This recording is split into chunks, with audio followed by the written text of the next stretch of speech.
பொம்மோடவள் பொறி கப்பியதறி முகன் அடிவேணி கற்றிடும் அடியவன் புத்தியில் உரைபவன் கற்பகமன வினை கடிதேகும் தமும் மதியமும் வைத்திடும் மரன் மகன்மார் பொருதிரள் போய அதையானை மத்தள வைரனை உத்தமி புதல்வனை மட்டவில் மலர் கொடு பணிவேன் தமிழடவினை முற்படை கிரிதன் உட்பட எழுதிய முதல்வோனே முப்புறம் எரிசை அச்சுவனுரை ரதம் அச்சது பொடி செய்த அதிதீரா துயரது கொடு சுப்பிரமணிபடும் அப்புணம் அதனிடைவமாகி அக்குறமகளுடன் அச்சிறு முருகனை அக்கணமனம் அருள் பெருமா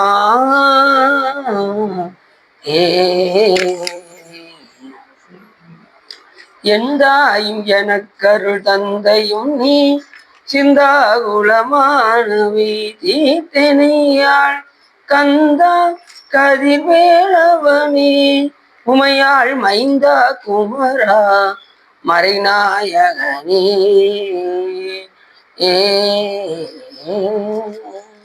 புலியர்கள் உணவு படித்த புகழியர்கள் கடல் போற்றி ஆளு விசை கல்மிதப்பில் அனைத்து பேரான் போற்றி பாலி திருநாவலூர் வன்தொண்டர் பதம் போற்றி ஊழிமொழி திருவாதவுரன் போற்றி. எல்லாம் வல்ல சிவகாமிபாலுடன் ஆகிய வல்ல விதிநாசமணி பெரும் கருணை நாடும் எல்லாம் வல்ல சிவகாமிபாலுடன் ஆகிய ஸ்ரீ சகசிலிங்கேச பெருமானுடைய பெரும் கருணை நாடும் நாம் தொடர்ந்து சிவ தர்மோத்தரத்தில் கோபுரவியல் பகுதி 3 பற்றி சிந்திப்பதற்கு திருவருளும் குருவரும் அடியார்களும் கோட்டியுள்ளது.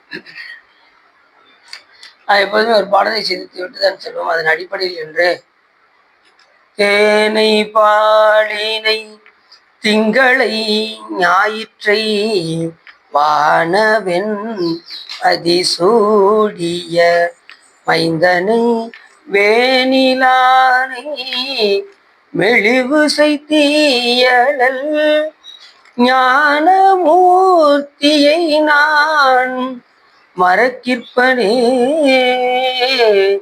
ஞானமூர்த்தியை நான் மறக்கிற்பனே என்று அற்புதமாக பாடுகின்றார் நமது அப்பசாமிகள். என்ன சொல்ல வருகின்றார் என்று சொன்னால், தேனை பாலினை திங்களை ஞாயிற்றை வான வெண்மதி சூடிய மைந்தனை வேணிலானை வெளிவிசை தீயல் ஞானமூர்த்தியை நான் மறக்கிப்பனே என்று அருமையான அந்த பாடலில் பெருமன் தேன் போன்றவராகவும் பாலை போன்ற இனிமை உடையவராகவும் அந்த திங்களாகவும் சந்திரனாகவும் சூரியராகவும் இப்படி எல்லாமாகவும் இருந்து அருள் செய்கின்ற பெருமான் சிவபெருமான். அத மாணிக்கவாச பெருமான் மிக அற்புதமாக சொல்கின்றார். அள்ளிக்கமலத்து அயனும் ஆளும் அல்லாதவரும் அமரர் போன் சொல்லி பரவும் நாமத்தானை சொல்லும் பொருளும் இறந்த சுடரை நெல்லிக்கனியை தேனை பாலை நிறையின் அமுதை அமுதின் சுவையை புள்ளி புணர்வது என்று கொள்ளோ என் பொல்லாமணியை புணர்ந்தே என்று கூட புணர்ச்சி பத்திர சொல்றார். சாமி அப்பேற்பட்டவர், நினைந்து நினைந்து உருவம் அப்பேற்பட்ட இனிமை உடையவர். தேனாய் இன் அமுதமுமாய் கிப்திக்கும் சிவபெருமான் தானே வந்து எனது உள்ளம் புகுந்து அடியேற்க அருள் செய்தான். சிலர் பார்த்தீங்கன்னா காலையில் இந்த ஸ்டேட்டஸ் பார்க்கும்போது பார்த்தீங்கன்னா சிவபெருமானை வச்சிருப்பாங்க, அவ்வளோ அற்புதமாக இருக்கும். சிவெல்லாம் டெய்லி வைப்பாங்க சிவபெருமான், நீங்கள் வைக்கிறீங்க. காலைல எந்திரிச்சதும் சாமி முகத்துல தான் முழிக்கணும், வேற எந்த இதுலையும் முழிக்கணும். மனைவியை கூட பார்க்கக்கூடாது, கணவரை கூட பார்க்கக்கூடாது. முதல்ல எடுத்ததுமே யாரை பார்க்கணும்? சாமியை தான் பார்க்கணும். ஏன்னா நமக்கு ஒவ்வொரு பொழுதிலும் ஒவ்வொரு நொடியிலும் நமக்கு துணை செய்வர் சிவன். ஆனால் அவர் தான் எந்த நிலையிலையும் நாம் நினைத்து கொண்டே இருக்க வேண்டும். உறங்கும் போதும் அவரை நினைத்து தான் உறங்கணும், காலை எந்திக்கும் போது அவரை நினைச்சிட்டு தான் எந்திக்கணும், உறங்கும் போது 5 எழுத்து சொல்லி உறங்கணும், எந்திக்கும் போது 5 எழுத்து சொல்லி எந்திக்கணும். எழுந்திருக்கிறதுக்காகவே சாமி கையில் ஒன்றும் 5 அஞ்சா வச்சிருக்காரு. இதை பார்த்தாவது 5 எழுத்து சொல்லணும் நமச்சிவாயத்தை அப்படின்னு சொல்லி எல்லா கை கால் எல்லாத்துலேயும் 5 அஞ்சா வச்சிருக்கோம். நம்ம அதையும் மீறி என்ன செய்வோம்? மறந்துடுவோம். காலையில் பெட் காஃபி கொண்டு வாங்க அப்படிமா, இல்லைன்னா அந்த செல்போனை எடு அப்படிமா. பெரும்பாலும் பெட் காஃபில இப்போ விட்டுட்டாங்க, இல்லை செல்போன் தான் காலையில். அப்படி சாமி அவ்வளவு இனிமையுடைய, ஏன்னா என் அமுதமாய் தித்திக்கும் சிவபெருமான். அதுபோல அள்ளிக்கமல தயனுமாலும் அல்லாதவரும் அமரர்கோனும் சொல்லி பரவும் நாமத்தானே சொல்லும் பொருளும் இறந்த சுடரை நெல்லி கனியை தேனை பாலை நிறையின் அமுதை அமுதின் சுவை, இதெல்லாம் நினைச்சு பார்த்தாலே வாயு ஊறும். அதுபோல சிவபெருமானை நினைச்சா நமக்கு இன்பம் சுரக்க வேண்டும். சாமியை நினைக்கிற நேரத்துல நினைப்பு வருமானம் கோயிலாக கொண்டவர். நம்ம நினைச்சா சுவாமி கோயிலாக வந்துடுவார். ஆனால் நம்ம நினைக்கணும், அதில் தான் இருக்கு. ஆனால் எல்லாரும் எப்படி நினைக்கிறீங்கன்னு தெரியல. ஆனால் என்ன செய்யணும், நீங்கள் நினைக்கிறீங்களா? ரொம்ப சந்தோஷம். எந்த அளவு நினைச்சிட்டே இருக்கீங்க. சரி, கிடையாது. வெரி குட், சிறப்பு சிறப்பு சிறப்பு. எல்லாமே சிவாய நம அப்படின்ட்டாங்க, முடிஞ்ச விஷயம். சிவாய நம என சிந்திப்போருக்கு அபாயம் ஒருபோதும் இல்லை. சரி, அப்படி எல்லா நிலையிலையும் சிவபெருமானை முன்னிறுத்தி எந்த ஒரு காரியத்தையும் செய்ய வேண்டும். அவரை முன்னிறுத்தி எழ வேண்டும், அவரை முன்னிறுத்தி உறங்க வேண்டும், அவரை முன்னிறுத்தி என்ன செய்யணும், உண்ண வேண்டும். சாப்பிடும்போது என்ன செய்யணும், சிவபெருமான் திருவருள் போல் உள்ளதுன்னு நினைச்சு சாப்பிடணும். தண்ணீர் பருகுனா சிவபெருமான் திருவருள் போல் உள்ளதுன்னு சொல்லி சாப்பிடணும். சூப்பருங்க அப்படின்ட்டோம்னா என்ன ஆயிரும், அங்கே விதை ஏறிடும், பிச்சர் ஏறிடும். கொடுத்தது நானும் உனக்கு அப்படின்னு சாமி. அந்த சாமி எப்படி இருக்காருன்னா அறுசுவையாகவும் இருக்கு. பழத்தில் இரதம் போல் உள்ளம், பாலில் சுவை போன்று உள்ளம். இப்படி எல்லாத்துலேயும் சுவையா இறைவன் கொடுக்கலன்னா நம்ம எந்த பொருளையும் நுகர முடியாது. பழத்தில் நம்ம வேகமாக கழிக்கிறோம், அது அறிவற்ற ஜட பொருள் பழம். அதை நம்ம சாப்பிட்டா இனிக்குது, புளிக்குது. இதெல்லாம் எப்படி வந்தது? அந்த சுவையாவே யார் இருக்கா, இறைவன் இருக்க போய் தான் நமக்கு அந்த சுவை தெரியுது, இல்லைன்னு தெரியாது. பழத்தினுள் இரதமாய் போலுடன் எம் இறை அப்படின்னு கூட திருமலதேவன் என்ன சொல்றாரு. அதுலேயும் ஒரு பாட்டு சொன்னாரு, ஒன்று கண்டால் இவ்வுலகுக்கு ஒரு கனி, நன்று கண்டேன் அது நமச்சிவாய கனி, வென்று கண்டால் அது மெத்தென்று இருக்கும், தின்று கண்டால் அது தித்திக்கும் தான் என்று. இந்த பழத்தை நான் சாப்பிடணும், இந்த பழத்தை நமச்சிவாயங்கிற பழத்தை சாப்பிடணும், அதை சொல்லிக்கிட்டே இருக்கணும். ரெண்டாவது,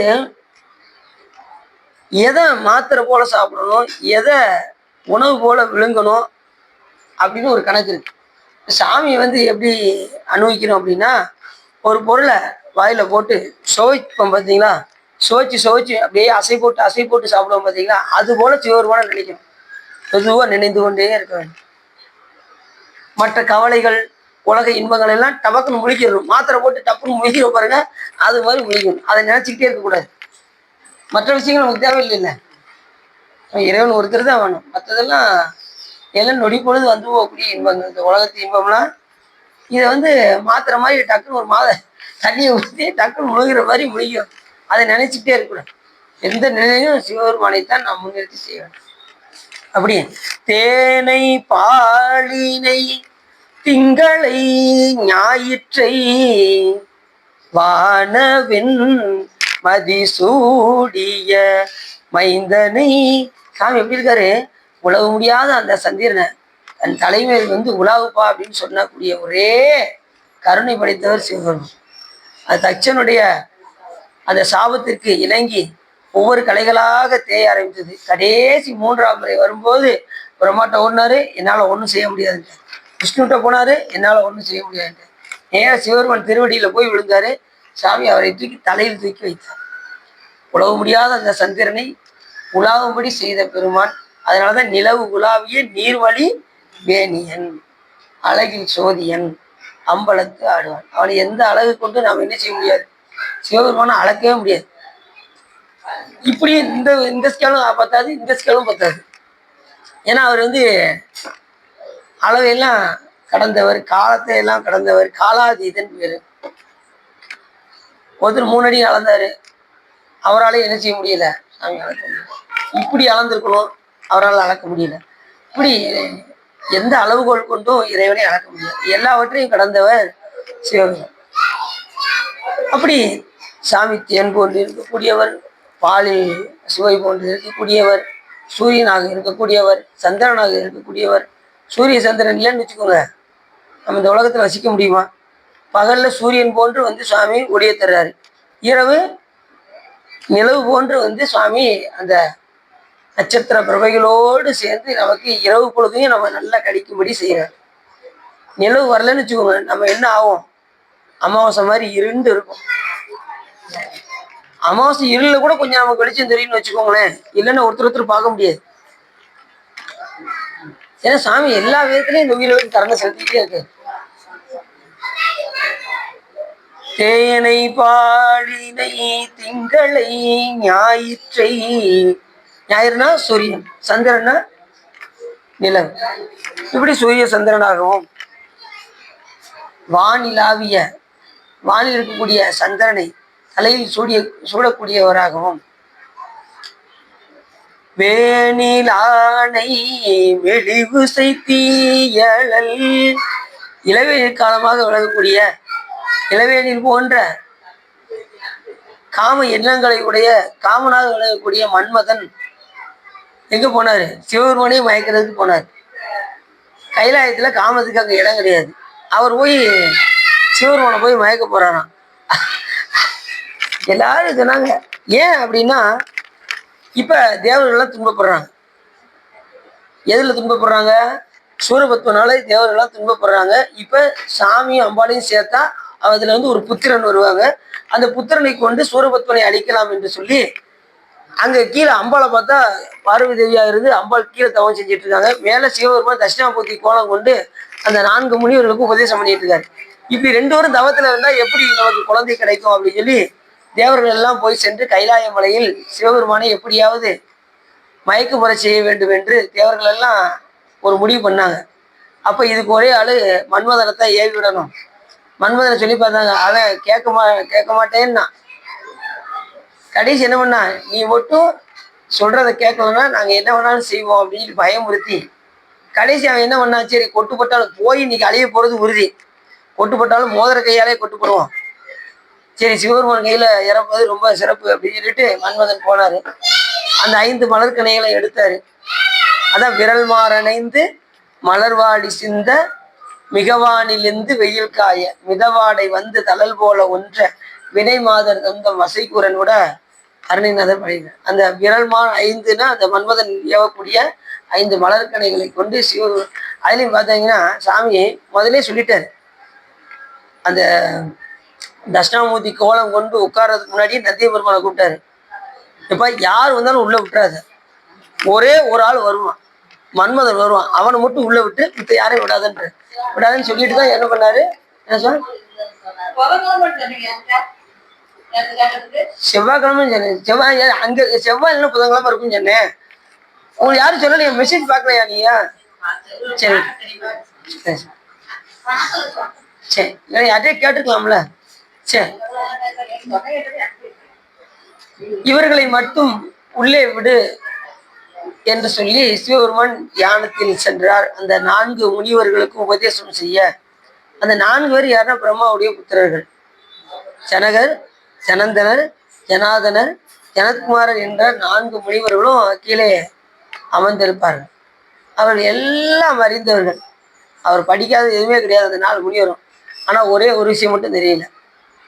ஒருவேளை எல்லாம் தெரிந்த எங்களுக்கு ஒன்று தெரியவில்லை, இந்த உயிரானது எப்படி உங்களை வந்து அடைய வேண்டும் என்று தெரியவில்லை அப்படின்னு சொன்னதுமே சிவபெருமான் அப்படி முத்திரையை தான் காமிச்சாரு. சின்முத்திரையை காமிச்சாரு. உடனே அவங்க படிச்சவங்க 4 பேரும் புரிஞ்சுக்கிட்டாங்க. ஓ இதுதான் விஷயமா அப்படின்னு புரிஞ்சுக்கிட்டாங்க.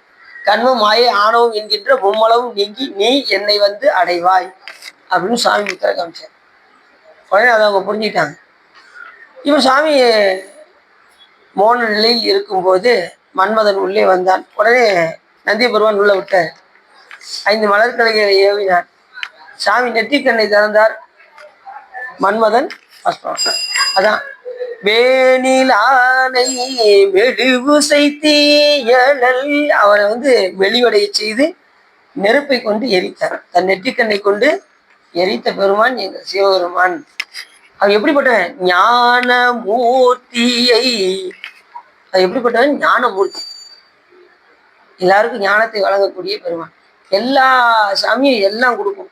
அது சிவபெருமான் சொல்லி கல்விக்கு ஒரு தெய்வம், செல்வத்துக்கு ஒரு தெய்வம், வேற என்னென்ன அந்த உலகத்துல இருக்கோ அந்த கொடுக்கக்கூடிய இன்பத்துக்கெல்லாம் ஒரு தெய்வம் இருக்கும். அது சிவபெருமான் சொல்லி அவங்க கொடுப்பாங்க. ஆனா ஒரே ஒரு விஷயத்தை மட்டும் சிவபெருமான் வச்சுக்கிட்டாரு, எந்த தெய்வத்திட்டையும் கொடுக்கவே இல்லை. என்ன சொல்லுங்க பார்ப்போம்? ஞானத்தை மட்டும் சிவபெருமான் தான் வச்சிருக்காரு, யார் கையிலையும் கொடுக்க மாட்டார். அவர் தான் நமக்கு வழங்கணும் அந்த ஞானத்தை. இந்த அபரஞானம் பரஞானத்தெல்லாம் யாரு கொடுக்கணும்? சிவபெருமான் கொடுக்கறத நம்ம அதை அன்வைக்க முடியும். அது மாதிரி வினை நீக்கமும் யார் நீக்க முடியும்னா சிவபெருமான் ஒருத்தர் தான் நீக்க முடியும். வேற எந்த தெய்வத்தாலையும் வினை நீக்கம் செய்ய முடியாது. ஏன்னா எல்லா தெய்வத்திலுமே என்ன இருக்கு? வினை இருக்கு. சாமிகிட்ட என்ன இல்லை? வினையே கிடையாது அவருக்கு. வினை இல்லாதனாலதான் அவர் கடவுள்னு பேரு. மற்ற தெய்வத்துக்குலாம் வினை இருக்கிறதுனால சிவபெருமான வழிபாடு செஞ்சு அந்த வினை நீக்கம் செய்து அவர்கள் அந்த பிறவியில் இருந்து நீக்கிக் கொள்கின்றார்கள். அவர் 10 பிறவியும் விஷ்ணுவுக்கு என்ன அவதாரம்? 10 பிறவியும் இழி பிறவி. பிருகுமாமுனிவர்கிட்ட சாபத்தினால 10 பிறவி இழி பிறவி. அதுக்கப்புறம் சிவபெருமானை வழிபாடு செஞ்சதுக்கு அப்புறம் சிவபெருமான் 5 பிறவி உத்தம பிறவியும் 5 பிறவி விலங்கு பிறவியும் கொடுத்தார். நரசிம்மர், வராக வடிவம் எல்லாம் சாமி அவர் கொடுத்தது அந்த மாதிரி வடிவமா கொடுத்தாரு. சிவபெருமான் அதை மாற்றி ஒரு 5 உத்தம பிறவிய கிருஷ்ணர், ராமர், பரசுராமர், இந்த மாதிரி 5 வடிவத்தை சாமி கொடுத்தார்.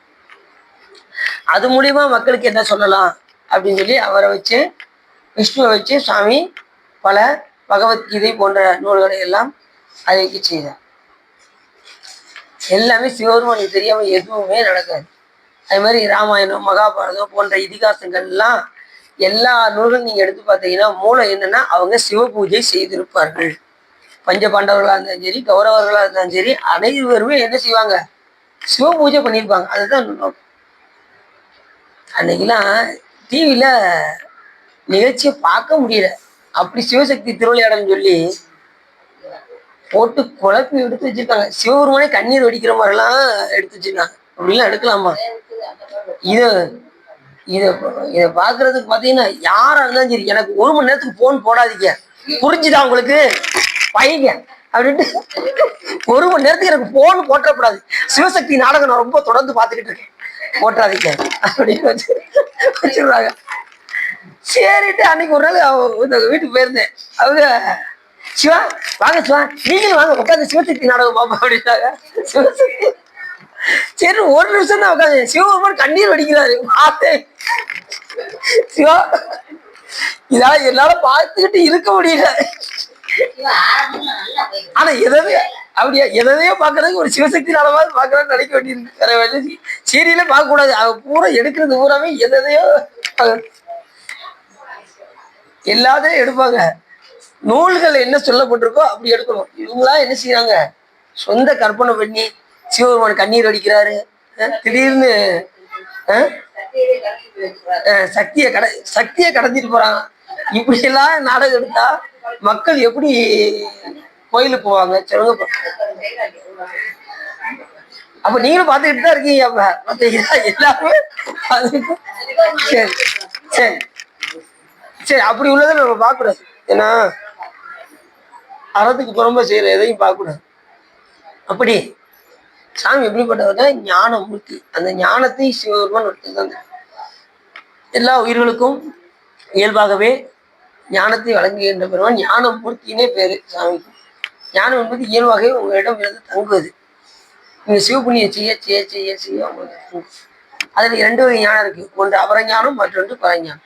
ஒன்று நூல்களால் கற்கக்கூடிய அறிவு, மற்றொன்று அனுபவத்தினால் ஏற்படக்கூடிய அறிவு. இந்த 2 வகை ஞானத்தையும் சுவாமி தான் கொடுப்பார்.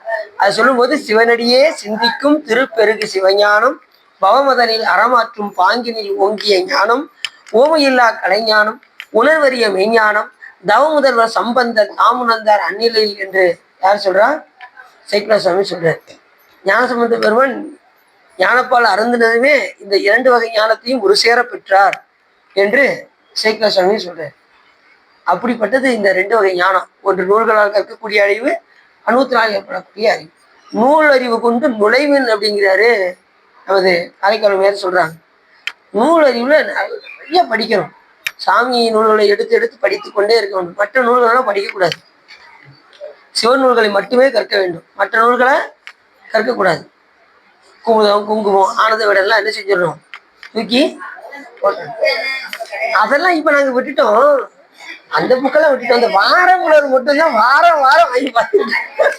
சில பேர் பார்த்தீங்கன்னா நல்ல மனசா நான் அதெல்லாம் வாங்குறது இல்லை, அப்படியே வெரி குட் வெரி குட் கைத்துட்டேன். அடுத்த நிமிஷம் இந்த வாரம் உணர்வு மட்டும் வாரம் வாரம் வாங்கிட்டு இருக்கோம் அப்படின்னு நல்லா மக்கள் ஆகி போச்சு. அது என்ன செய்யக்கூடாது. எது சிவன் நூல்களை தவிர எது படிச்சாலும் புண்ணிய நூல் அல்லாத கல்விகளை கேட்டிடும் தீங்குகள். எதை படிச்சாலும் தீங்குதான், குற்றம் தான். நீங்க படிக்கிறது என்ன நூலாக இருக்கணும், சிவன் நூல்களாக இருக்கணும். மற்ற நூல்கள் நமக்கு தேவை. சொல்லால் வரும் குற்றம், சிந்தனையால் வரும் தோஷம், பார்வையில் பாவங்கள், பொல்லாத தீவினை, புண்ணிய நூல் அல்லாத கல்விகளை கேட்டிடும் தீங்குகள் யாவையும் பொறுத்தல்வாய் கட்சி ஏகம்பனைங்கிறாரு நமது பட்டினத்தார் சொல்றாரு. அதனால புண்ணிய நூலை தவிர சிவநூல்களை தவிர வேற எந்த நூல்களையும் நமக்கு எடுக்கக்கூடாது.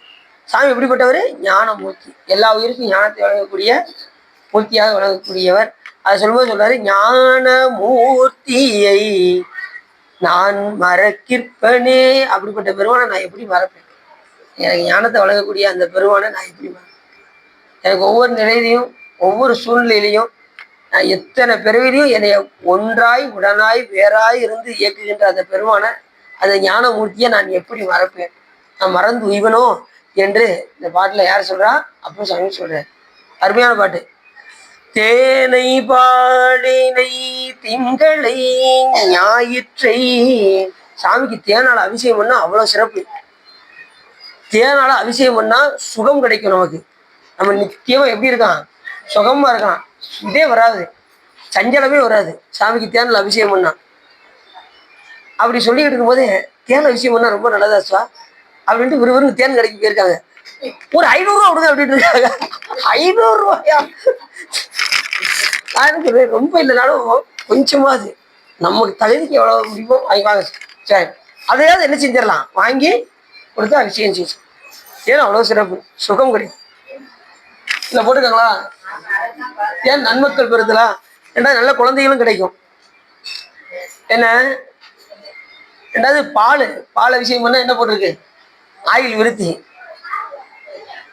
ஆயில் விருத்தி. ரெண்டாவது பெரும்பாலும் பார்த்தீங்கன்னா இந்த பிரதோஷத்துல எது அதிகமாக வரும் சொல்லுங்க பார்ப்போம். பச்சரிசி மாவு தான் அதிகமாக அண்டவா இருக்கும் பச்சரிசி மாவு. ஏன்னா அது வந்து கடன் தீர்மாவங்க. அந்த அதுக்கு பார்த்தீங்கன்னா ஒரு பெரிய அண்டாவே வைக்கிறோம். எல்லாருக்கும் என்ன பிரச்சனைனா கடன் பிரச்சனை. நீங்க என்னங்க பிரச்சனை? ஒரு வீடை வாங்கியிருக்கேன் அதுல கொஞ்சம் கடன் அப்படிங்கிறாங்க. சில பேர் பார்த்தீங்கன்னா ஒரு 2 வீலரை வாங்கினேன் அதுல கடன்ங்கிறாங்க. ஏதாவது ஒன்று பிள்ளைகளை படிக்க வைக்கிறதுல கடன்ங்கிறாங்க. எல்லாத்தையும் ஒரு கடன் இருக்கதான் செய்யும். இப்ப நல்லா தெரிஞ்சுக்கோங்க, நமக்கு எந்த துன்பம் வந்தாலும் அதை சந்தோஷத்தோடு ஏற்றுக்கொள்ள வேண்டும். இல்லைன்னு வச்சுக்கோங்களேன், அதை விட ஒரு பெரிய துன்பம் வந்து விடும். அதுல இருந்து சுவாமி நம்மளை இந்த அளவுக்காவது வச்சிருக்கான்னு சொல்லி சுவாமி என்ன செய்யணும்? சுவாமிக்கு நன்றி சொல்லணும். இதை விட பெரிய துன்பத்தை நம்மளால தாங்க முடியுமா? யோசிச்சு பாருங்க. அப்ப சுவாமி நம்ம இந்த நிலையாவது வச்சிருக்கான்னு நம்ம நினைக்கிறோம். இதை விட பெரிய துன்பம் வந்து நம்மளால தாங்க முடியாது. அதனாலதான் பீரிவை சாக்காடு மச்சிரும் அப்பண்டம் சால மிகுத்து பெய்ஞ்சாரு வள்ளுவர். ஒரு மாட்டு வண்டியில ஒரு அளவுக்கு தான் பொதி சுமத்த முடியும், அதுக்கு மேல சுமத்தினா அச்சு முடியும். அதுபோல நம்ம இந்த உயிருக்கு இதுதான் அப்படின்னு சாமி பிறக்கும் போது என்ன செஞ்சாரு? கருவுல எழுதி வச்சு அனுப்பி விட்டுறாரு. போயிட்டு வாப்பா, போறது போற பார்த்து வழிபாடு செஞ்சுட்டு வான்னு அனுப்பி விட்டா, இது உட்காந்து நல்ல கதை பேசவும், இந்திய தொலைக்காட்சிகள் முதல் அங்கே போய் உட்காரவும், ஊர்வம்பெல்லாம் வாங்கிட்டு வரவும், அந்த மாதிரி செஞ்சா என்ன செய்ய முடியும் சொல்லுங்க. சரி, அப்படி நம்ம வீணாக காலத்தை கழிக்காமல் பெருமாள் என்ன செய்யணும்? அந்த ஞானமூர்த்தியை வழிபாடு செய்து அவ என்ன செய்யக்கூடாது? மறக்கவே கூடாது. சங்கரன்தால் மறவாமை. இந்த பிறவில சாமியை மறக்கவே கூடாது. எந்த பிழையை வேணாலும் மறக்கலாம், மன்னிப்பார் சாமி. திருவடி பிழையை மட்டும் மன்னிக்கவே மாட்டார். அதனால சாமியை திருவடியை என்னைக்குமே என்ன செய்யக்கூடாது? மறக்கவே. அதான் கேடுபடா திருவடியை ஒட்டாத பாவி தொழும்பறை நான் குருவரியும் சிட்டாய சிட்டர்க்கே சென்றுதாய் கொத்தொவி சட்டோ நினைக்க மனத்தமுதாம் சங்கரனை கெட்டேன் மறப்பேனோ கேடுபடா திருவடியை ஒட்டாத பாவி தொழும்பறை நாம் ஒருவரியோ சிட்டாய சிட்டர்க்கே சென்றுதாய். புரியுச்சா? சரி, அது அருமையான பாட்டு. போய் பாருங்க. என்ன பாட்டு? தேனை பாலினை திங்களை ஞாயிற்றை வானவெண் மதிசூடிய மைந்தனை வேணிலானை மெழுகுசை தீயனல் ஞானமூர்த்தியை நான் நான் மறக்கிற்பனே, ஞான மூர்த்தியை நான் மறக்கிற்பனே. அருமையான பாட்டு, போய் பாடி பாருங்க. சரிதானா? இப்ப நம்ம நூலுக்குள்ள போயிடப்போம். என்ன இஞ்சிருக்கா? அப்படியா? ஏன் சார் முன்னாடியா? இங்கிட்டு இருக்கா?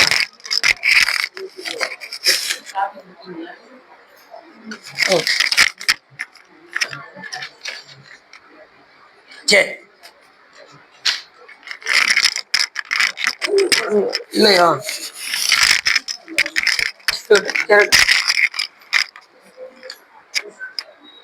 இப்ப சொல்றாரு முருகப்பெருமான் சொல்றாரு, இப்ப வரைக்கும் உனக்கு பூலோகத்துக்கு அடியில உள்ள உலகத்தை எல்லாம் உனக்கு எடுத்து கூறினோம்.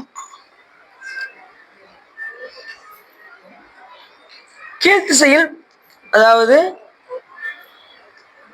முற்கூறிய அளவுடன் வடதிசையில் மாதலை வித்து நிறம் போல பார்வதகிரி நிற்கும். சரி,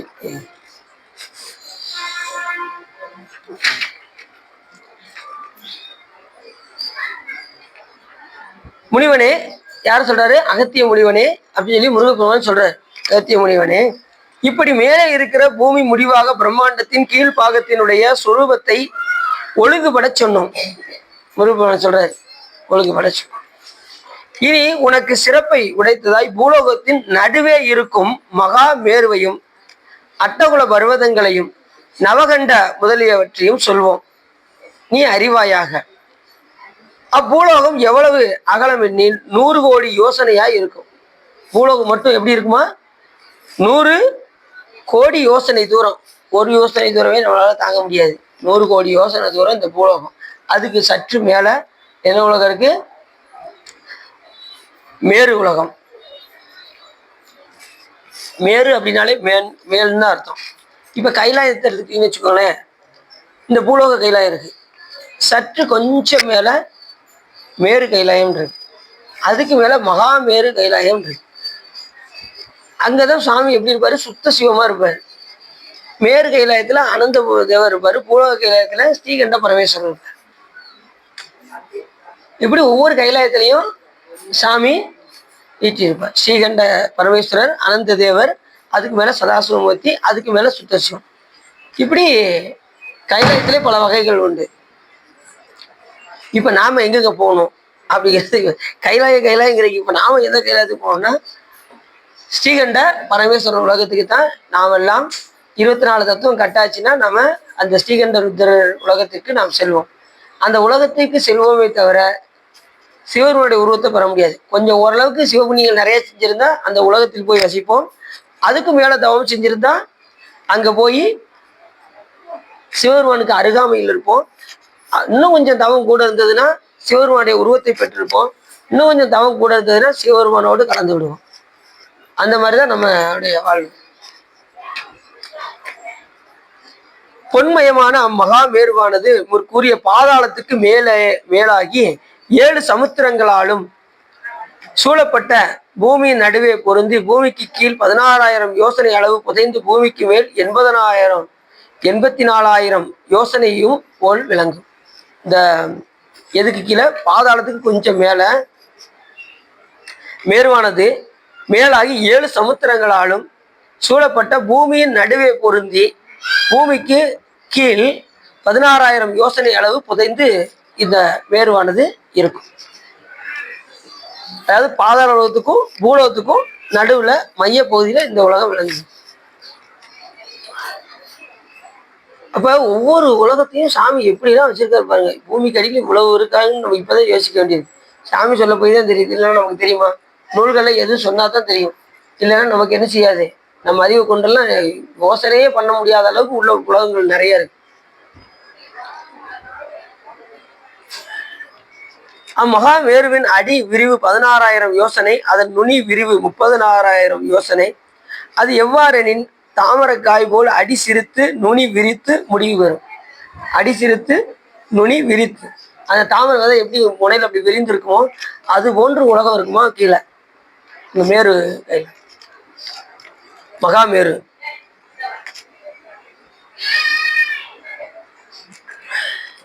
இப்ப பாருங்க,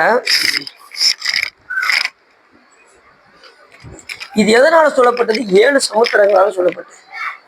இந்த 7 கடல் அப்படின்றதுமே நமக்கு ஒண்ணு ஞாபகம் வரணும். திருவிளையாடல் போனா நமக்கு ஞாபகம் வரும். 7 கடல் அழைத்த படலம் அப்படின்னு சொல்லி. காஞ்சனமாலா அம்மா இருக்காங்களா? யாரோட அம்மா? மீனாட்சி அம்மையாருடைய கணவனார் இறந்துருவாரு. யாரு? மலையதோச பாண்டிய மன்னன் இறந்து எங்க போயிருவாரு? சொர்க்கலோகத்துக்கு போய் இந்திரன் பக்கத்துல இருப்பார். அவர் புண்ணியம் செஞ்சதுனால எங்க இருந்தாரு? சொர்க்கலோகத்துல இந்திரன் பக்கத்துல இருந்தார். காஞ்சனமாலாமா தன்னுடைய குலகுருவாக வழங்கக்கூடிய வசிஷ்டமாவிடம் போய் கேட்டார், நான் மோட்சம் அடைய என்ன செய்ய வேண்டும் கேட்டதோ உடனே வசிஷ்டமாவுடைய சொன்னாரு, மோட்சம் அடைவதற்கு 3 வழி இருக்குது. ஒன்று, 7 கடலை அழைத்து மாட்டினுடைய வாளை பிடித்து கொண்டு மூழ்குவது ஒன்று. 2வது, மைந்தனை புதல்வனை கையை பிடித்து கொண்டு சமுத்திரத்தில் மூழ்குவது. 3வது ஆப்ஷன், கணவனாரை கைப்பிடித்து சமுத்திரத்தில் மூழ்குவது. இதுல எது சிறப்பு அப்படின்னு பார்த்தா, கணவனாரோடு சென்று சமுத்திரத்தில் மூழ்குவது சிறப்பு அப்படின்னு யார் சொன்னா? யார் சொன்னா? வசிஷ்டம முனிவர் குரு சொல்றாரு. இதை காஞ்சனமாலையமே கேட்டுட்டே இருக்கிறான். உடனே மீனாட்சி அம்மையார பார்த்தாங்க. ஏடி நான் சொல்றத கொஞ்சம் கேளுடி. யாரு? எல்லாருமே பிள்ளைகளை அப்படித்தானே சொல்லுவாங்க. சொல்லுங்கம்மா அப்படின்னு. உன் வீட்டுக்கார்ட்ட கொஞ்சம் சொல்லி அந்த 7 கடலை இங்கே அழைச்சி வரேன். 2வது, என்னுடைய கணவனாரையும் இங்கே அழைச்சிட்டு வரணும். அவரோடு நான் கைப்பிடித்து என்ன செய்யணும்? இந்த கடலில் மூழ்க வேண்டும் அப்படின்னாங்க. உடனே மீனாட்சி வேற நைஸா போய் சிவபெருமான்ட்ட, என்னங்க சொல்லுவான், நீ சொல்லும் போதே நீ ஐஸ் வைக்கிறது நல்லா தெரியுது, சொல்லுவான் அப்படின்ட்டு சிவபெருமான். உடனே இந்த மாதிரி எங்க அம்மா 7 கடலையும் அனுபவித்து அதில் என்னுடைய கணவனார கைப்பிடித்து மூழ்க வேண்டும்னு சொல்கிறாங்க, ஏதாவது பார்த்து செய்யுங்க அப்படின்றதும், சரி நீ சொல்லி நான் என்னைக்காவது தட்டி வைக்கணும். எப்பயுமே மனைவி சொல்கிறத யார் மீறக்கூடாது? கணவனார் மீறக்கூடாது. சொல்கிறத கேட்கணும். அப்படின்னா சிறந்த சாமி எல்லாத்துலேயுமே சிறப்பு. சிறந்த கணவராக இருந்திருக்காரு, சிறந்த தகப்பனார் இருந்திருக்காரு, பிள்ளையார் முருகருக்கு சிறந்த தகப்பனாராக இருந்திருக்காரு. எல்லாத்துலேயும் சிறப்பு சாமி. அவங்களுக்கு எது சாமி சொல்லி வச்சிருக்காரோ அதன்படி நடப்பார் சிவன். ஒரு நூல் எழுதி வச்சிருக்காருன்னா அந்த நூல் படி சிவபெருமான் நடப்பார். ஒரு கணவனார் இல்லாத வீட்டுக்கு போகக்கூடாது அப்படின்னு சிவன் நூலில் வச்சுன்னா சிவபெருமானே போக மாட்டார். எல்லாத்துலேயும் சிறப்பாக சாமி. அப்படிதான் சிவன் வீட்டுக்கு போனாரு. அந்த அம்மா உள்ள கூப்பிட்டாங்க. இல்லைம்மா கணவனார் வந்ததுக்கப்புறம் என்னை கூப்பிடு, நான் ஊர் எல்லையில் இருக்கேன்னாரு. அதுபடி இருந்து அதுக்கப்புறம் கூப்பிட்டு வந்தாங்க. அது மாதிரி குருவர் இல்லாமல் திருவருளை அடைய முடியாதுன்னு சிவபெருமான் தான் எழுதி வச்சிருக்காரு நூல்ல. இப்போ காசில இறந்த ஆன்மாக்களுக்கெல்லாம் மோட்சம் கொடுத்துட்டாருன்னு வச்சுக்கோங்க, என்ன ஆகும்? அது காசில இறந்தா முக்தின்னு சொல்லியிருக்கு. இறந்தவங்களுக்குலாம் எப்படி சிவபெருமான் முக்தி கொடுப்பாரு? சிவபெருமான் தான் எழுதி வச்சிருக்காரு. எப்படி எழுதி வச்சிருக்காரு? குருவர் இல்லாம திருவருளை அடைய முடியாதுன்னு எழுதி வச்சிருக்காரு. அப்ப எப்படி கொடுப்பாரு? அப்ப சிவபெருமானே குருவாக இருந்து அந்த ஆன்மாக்களுக்கு உருவராதென்று தன் எல்லை வட்டத்திற்குள் உற்று இருந்து இறந்தவர்க்கு, அங்கே யாரு தங்கி இறக்கின்றார்களோ அவர்களுக்கு சிலவர் கற்பனை பண்ணுவாங்க, பேசாம கடைசி காலத்துல போய் காசியில போய் பேசாம செட்டில் ஆயிட வேண்டியதான். நாம நினைச்சாலும் என்ன செய்ய முடியாது, அங்க இருக்க முடியாது. போகிறதுக்கு இல்லை, அங்க போய் தங்கிடலாம். இறக்குற நேரத்துல வெளியில வர்ற சூழ்நிலையும் உண்டு. அப்படி ஒரு ஆள் என்ன செஞ்சிருக்காரு, அங்கேயே தங்கி இறக்கணும் போய் அங்கெல்லாம் செட்டில் ஆயிட்டாரு. கரெக்டா அவர் இறக்குற நேரத்துல ஊருக்கு வெளியில கொண்டு வந்துட்டாங்க, ஹாஸ்பிட்டல கொண்டு போய் சேர்த்துட்டாங்க. அங்க உயிர் போயிடுச்சு, காசில உயிர் போகல. ரொம்ப வருஷமா ஒரு கிட்டத்தட்ட ஒரு 40-50 வருஷமா அங்கேயே தங்கி இருந்து இறக்க போற நேரத்துல காசிக்கு வெளியில போயிட்டு இது அவங்களுக்கு. அது கூட யார் அருள் வேணும்? இறைவன் அருள் வேணும். 2வது, அங்க போய் நாமத்தை சொல்லிக்கிட்டே இருக்கணும். சிவபெருமான் நாமத்தை சொல்லிக்கிட்டே இருந்தா உயிர் அங்க போகும், தங்கி இறந்தா போகும். ஒருவராதென்று தன் எல்லை வட்டத்திற்குள் உற்று இருந்து இறந்தவருக்கு அம்பாள் என்ன செய்வாங்களாம்? உமை இலைப்பாற்றி, இந்த உயிர் பல பிறவில பிறந்து பிறந்து இழைச்சிருக்கே அப்படின்னு சொல்லி மடியில கிடத்தி அம்பாள் இலைப்பாற்றுவார்களாம். மடியில் கிடைத்து உம்பர்கோன். அதுக்கப்புறம் சிவம் என்ன பண்ணுவாரா? உம்பர்கோன் விஸ்வபதி ஒருவேளை செவியினால் தாரக பிரம்மத்தை உபதேசமாய் அருளியும் ஈரட்டு வடிவு தரும் காசிமா நகர் அப்படின்னு நூல் நமக்கு சொல்லுது. சிவபெருமானே என்ன செய்வாராம், குருவாக வந்து உபதேசம் செய்து அந்த தாரக பிரம்ம மந்திரத்தை உபதேசம் செய்து என்ன செய்வாராம், மோட்சத்தை கொடுப்பார்.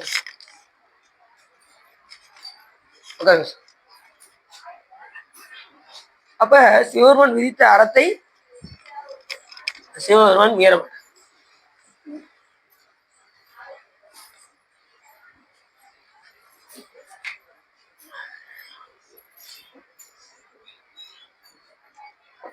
அதுக்கப்புறம்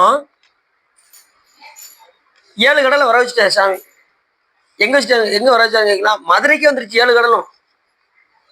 எல்லாம் 7 கடலும் எப்படி அப்படி ஊருக்கு அவுட்டில் நிக்கி, அந்த சத்தம் மட்டும் எல்லாத்துக்கும் இறைச்சலா கேட்டுக்கிட்டே இருக்கு. கடலோட சத்தம் ஊருக்கே கேட்டுக்கிட்டு இருக்கு, மதுரை முழுவதும். அதுக்கப்புறம் மீனாட்சி அம்மையார் சொன்னதுக்கு அப்புறம் சத்தத்தை நிப்பாட்டிட்டாரு சாமி. அதுக்கப்புறம் இப்ப காஞ்சனமாலை அம்மா வந்து கணவனார பிடிக்கணும். இப்ப கடலுக்கு வந்தாச்சு. இப்ப இவர் எங்க இருக்காரு, இந்திரன் பக்கத்துல இருக்காரு, மலையத்தோசை பாண்டிய மன்னன். சாமி இப்படி நினைச்சாராம், நினைச்ச சங்கல்பத்துல இங்க வந்துட்டாரு. இந்திரன் பக்கத்துல இருந்தவர் எங்க வந்துட்டாரு, கலந்துக்கிட்டாரு. வந்து 2 பேரும் கைப்பிடித்து மூழ்கினார்கள், மோட்சத்தை அடைந்தார். அவங்க திருவடிக்கே போயிட்டாங்க 2 பேரும். எவ்வளவு சிறப்பாரு. அவர் வந்து ஏற்கனவே சொற்கொலை, அவர் செஞ்ச புண்ணியத்துக்கு சொற்கொலகம் போய் அனுபவிச்சு அதுக்கப்புறம் மீண்டும் வந்து சிவபெருமானுடைய அருளினால அவர் மறுபடியும் எங்க கணவன் மனைவி சேர்ந்து மோட்சத்தை அடையார். எவ்வளவு பெரிய சிறப்பாரு.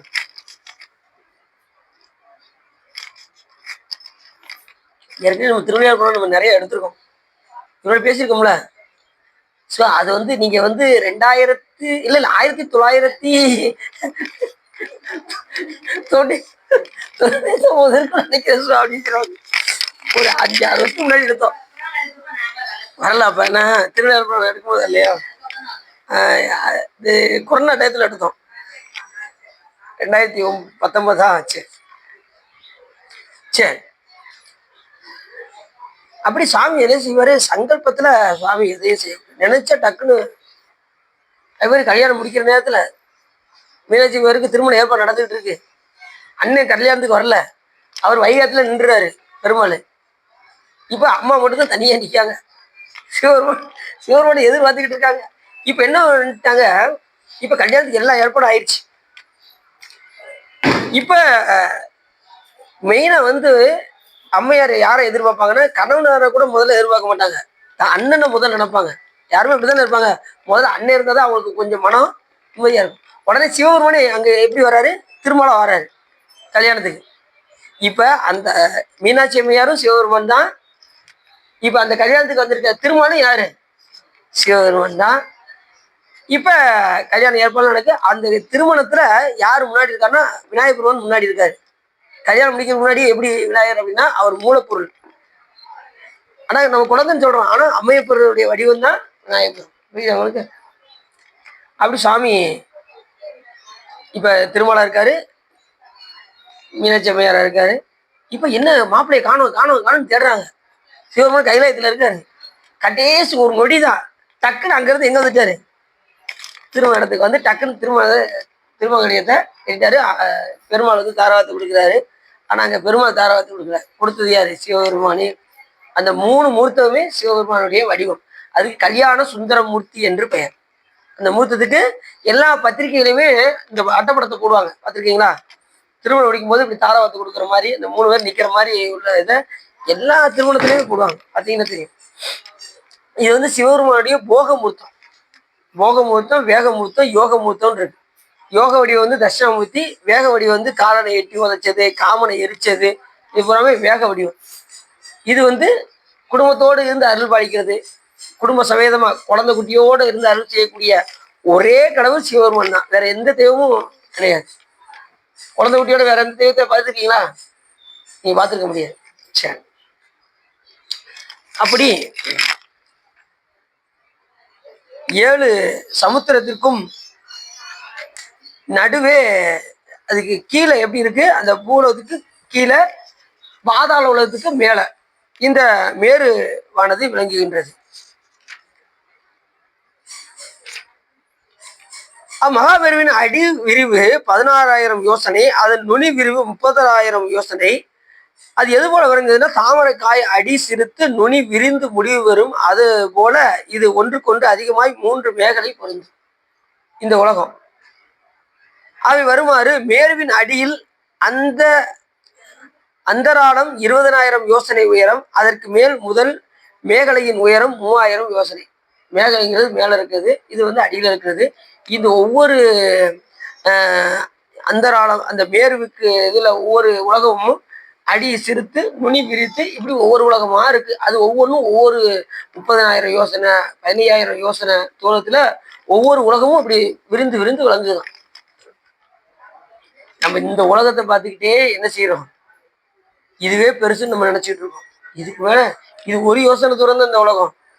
இது மாதிரி 30,000 யோசனை தூரம், 50,000 யோசனை, 100 கோடி யோசனை தூரம்னா அப்ப எவ்வளவு பெரிய உலகம் இருக்கும் யோசிப்பாங்க. கற்பனையே பண்ணி முடியாத அளவுக்கு உலகங்கள்லாம் நம்ம கீழே இருக்கு, நடுவுல இருக்கு, மேல இருக்கு, மேல் உலகத்துல இருக்கு. இதுவே இப்படின்னா கைலாய மலை எப்படி இருக்கு யோசிச்சு பாருங்க. இந்த உலகமே இவ்வளவு பெருசா இருந்ததுன்னா கைலாய மலை எத்தனை பேர் மோட்சம் அடைஞ்சாலும் அது இடம் கொடுத்துக்கிட்டே இருக்குமா. நாளுக்கு நாள் கைலாய மலை வளர்ந்து கொண்டே போவான். ஒரு ஆள் மோட்சம் அடைஞ்சு உள்ள போறான்னா அங்க கைலாய மலை விரிஞ்சிடும். யார் சொல்றா? சுந்தரம் சாமி சொல்றாரு. ஓடி முற்றும் உயிர் பொன்னொடித்தான் மலையை சூழிசையின் கரும்பின் சுவை நாவலன் ஊரன் சொன்ன ஏழிசையின் தமிழாள் இசைந்தேத்திய பத்திவையும் ஆழி கடலறையா அஞ்சையப்பர்க்கு அறிவிப்பதே. அருமையான பாட்டு. தானனை முன் படைத்தான் அது அறிந்து தன் பொன்னடிக்கே. இந்த பாட்டுலாம் உங்களுக்கு தெரியும். அப்படி கைலாய மலை நாளுக்கு நாள் விரிந்துகிட்டே போகுமா. கைலாய மலை போகும்போது அவருக்கு என்னென்னலாம் சத்தம் கட்டுச்சுன்னா அவர் பாடுறாரு பாட்டுல. அது மாதிரி யாரெல்லாம் சிவபெருமான வழிபாடு பண்றாங்களோ அவங்கெல்லாம் பொன்னுலகம் பெறுதல் தொண்டனே நான் இன்று கண்டு ஒழிந்தேங்க. யாரெல்லாம் சிவபெருமான போட்டி பாடுறாங்களோ அவங்களுக்கு எங்க இடம் இருக்கு? கைலாய மலையில இடம் இருக்கு. சாமியை போற்றி பாடுபவர்கள் கைலாய மலையில பொன்னுலகம் பெறுதல் தொண்டனேன் இன்று கண்டொழிந்தேன். அதனால கைலாய மலை எல்லாத்துக்குமே ரிசர்வ் ஆயிடுச்சு.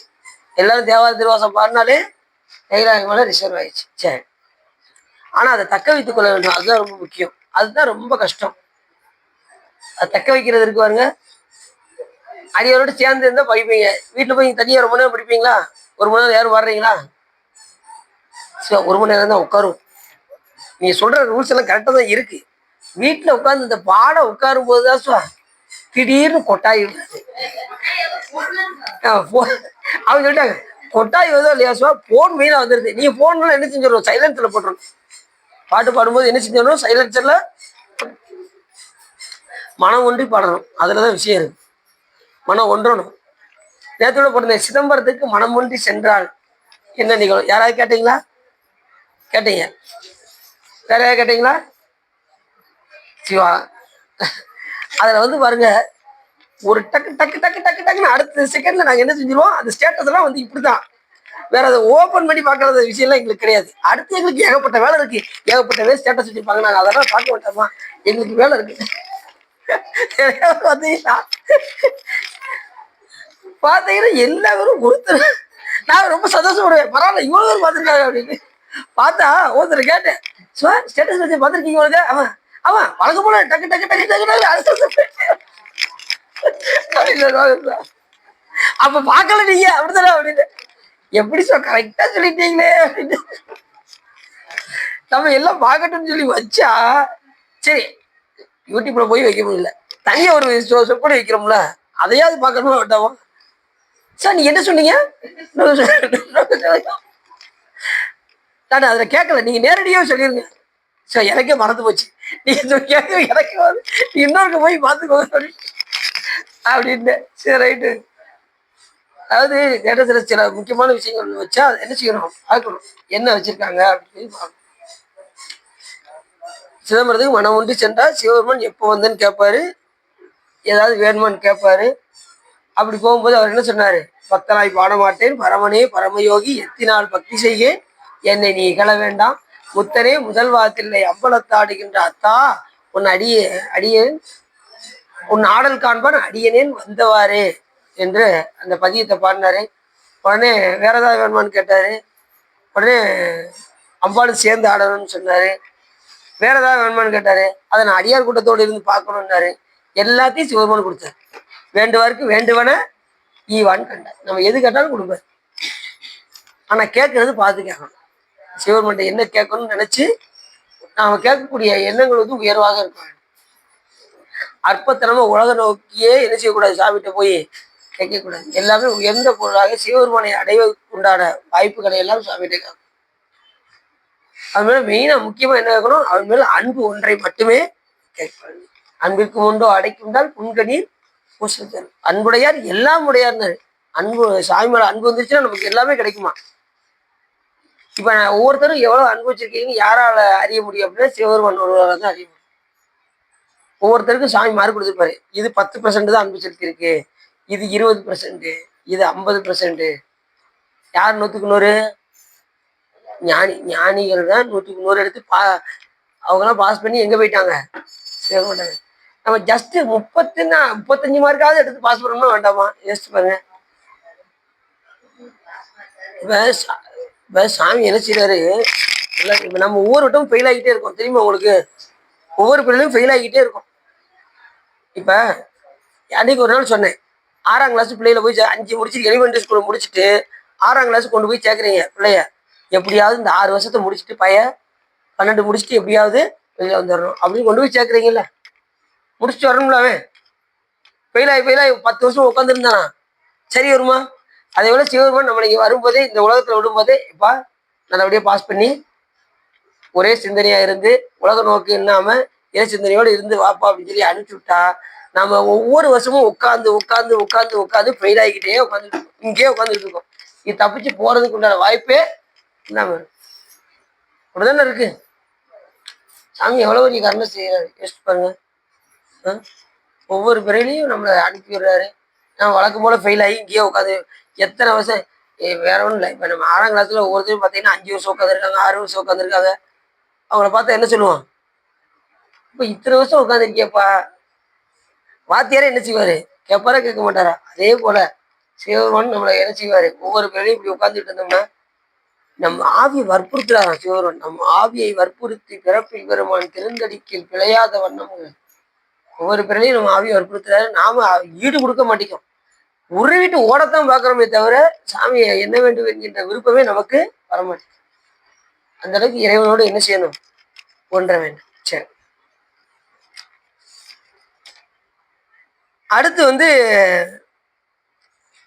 புடைப்பிரிவு 16,000 யோசனை, அதன் மேல் 2,000 அந்தராளம் 20,000 யோசனையுமாம். அதன் மேல் 2ஆம் மேகலை 3,000 யோசனையுமா. புடைப்பிரிவு 14,000. இப்படி பார்த்தீங்கன்னா ஒவ்வொன்றையும் விரிச்சு சொல்றாங்க. இதுல பல கொடு முடிகளாவன கிழக்கு முதல் அமராவதி முதலாகிய 8 கொடுமுடிகள். அமராவதிங்கிறது யார் உலகம்? இந்திரன் வசிக்கக்கூடிய உலகம் அமராவதி. அதுல 8 கொடிமுடிகளும் அவ்வெட்டு கொடுமுடிகளின் இடையிடையில் தேவ கன்னிகைகள் முதலானோர் வசிக்க காமவதி முதலிய கொடுமுடிகள் 22 விளங்கும் என்க. விரிக்கில் 1000 கொடுமுடி என்று உணர்க.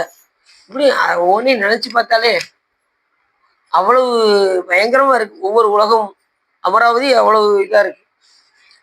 இந்திரன் முதலிய 8 திக்கு பாலர்கள் தமக்கேற்ற திசை கொடுமுடிகளில் இருப்பார்கள். ஒவ்வொரு திசையிலையும் ஒவ்வொரு அட்டத்திற்கு பாலர்கள் இருப்பாங்க. இந்த திசையை நோக்கி இந்திரன் இருக்கக்கூடிய திசை கிழக்கு, அக்னி இருக்கக்கூடிய திசை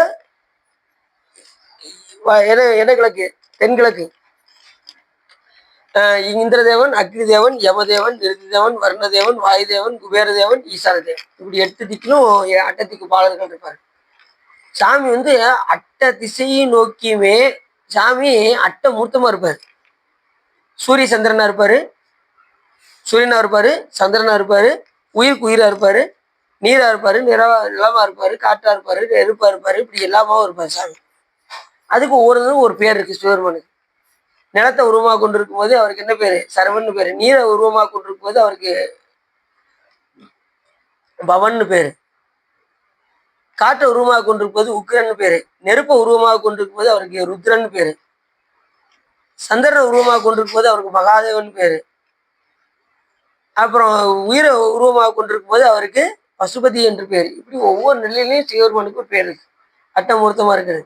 அதே அட்ட திசைகள்லையும் ஒரு தெய்வங்கள் இருப்பாங்க. அந்த திசை தெய்வமாக இருந்தாலும் கூட உள்ளிருந்து இயக்குவது சிவபெருமான்.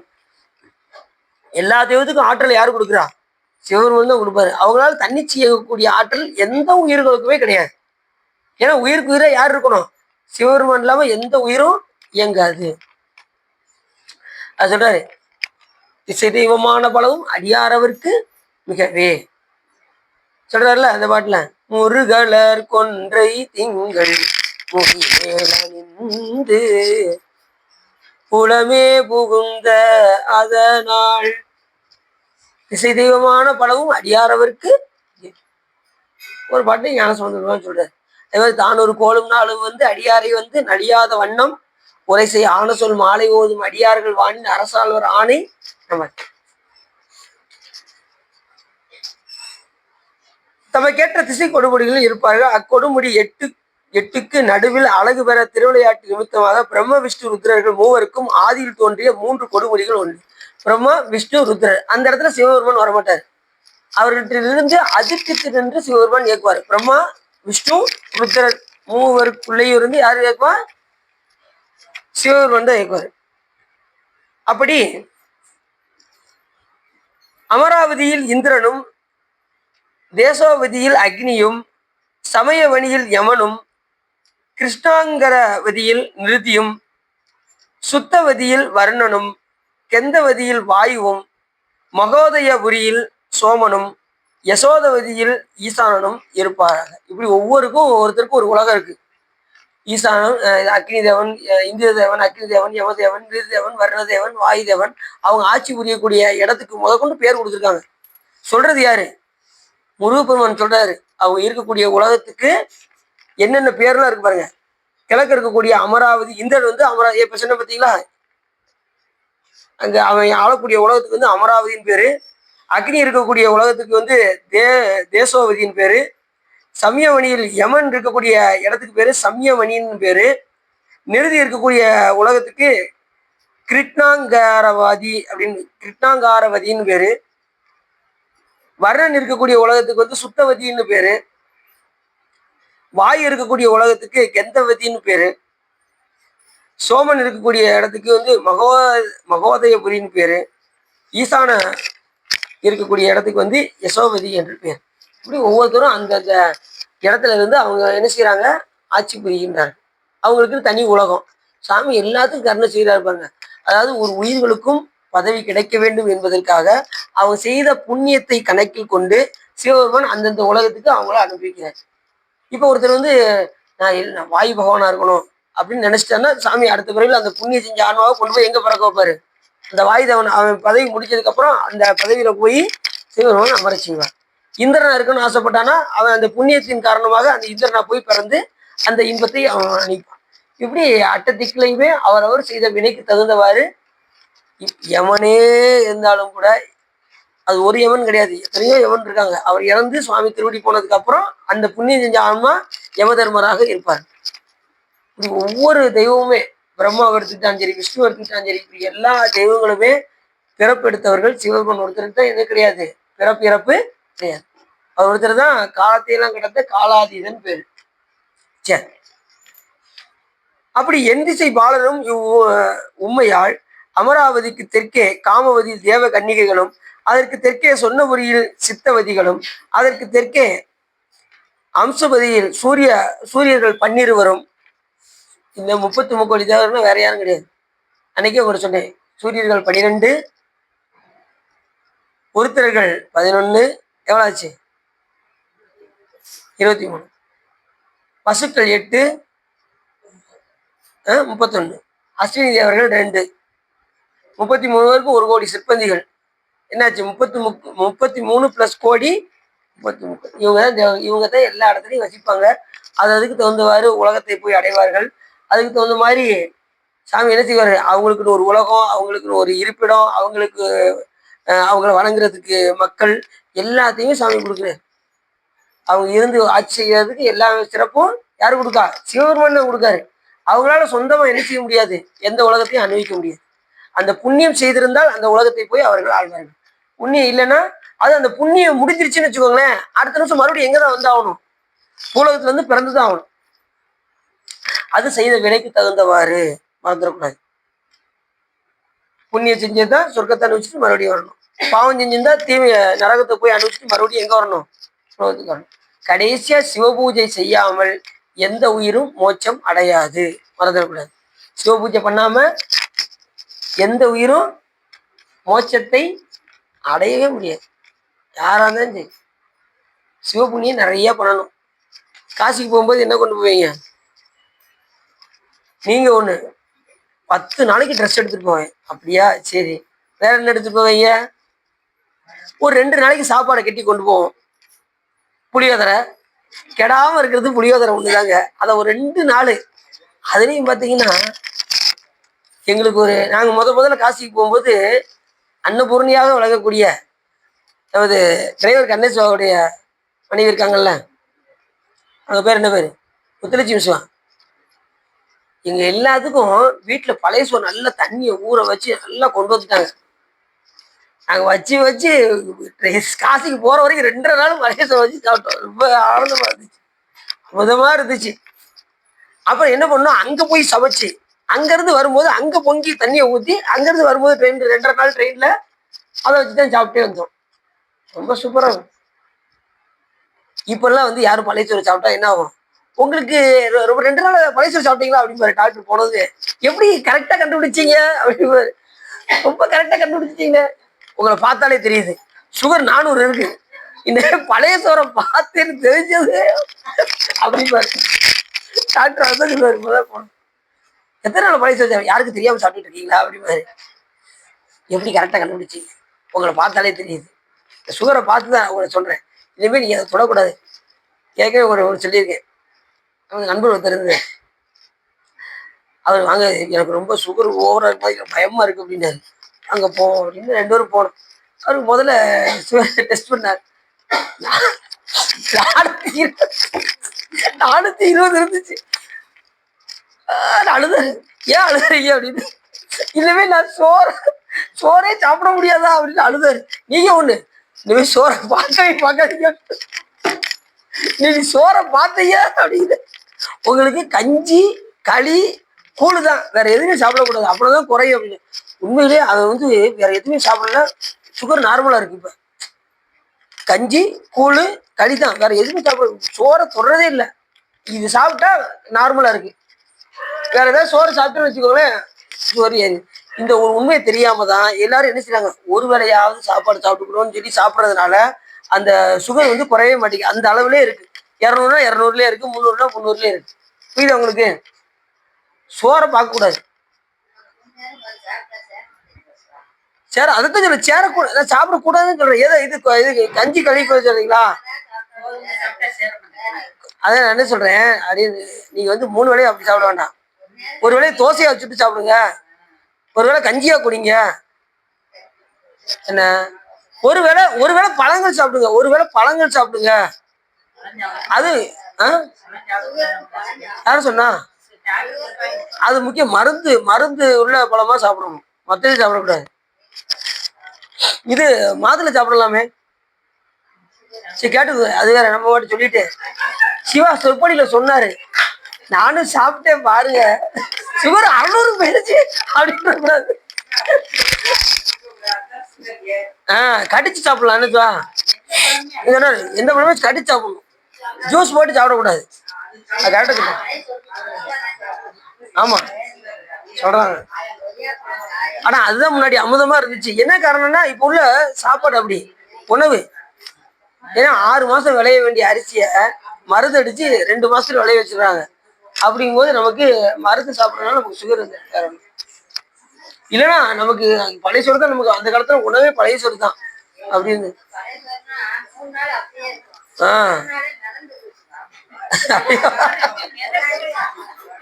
அப்படி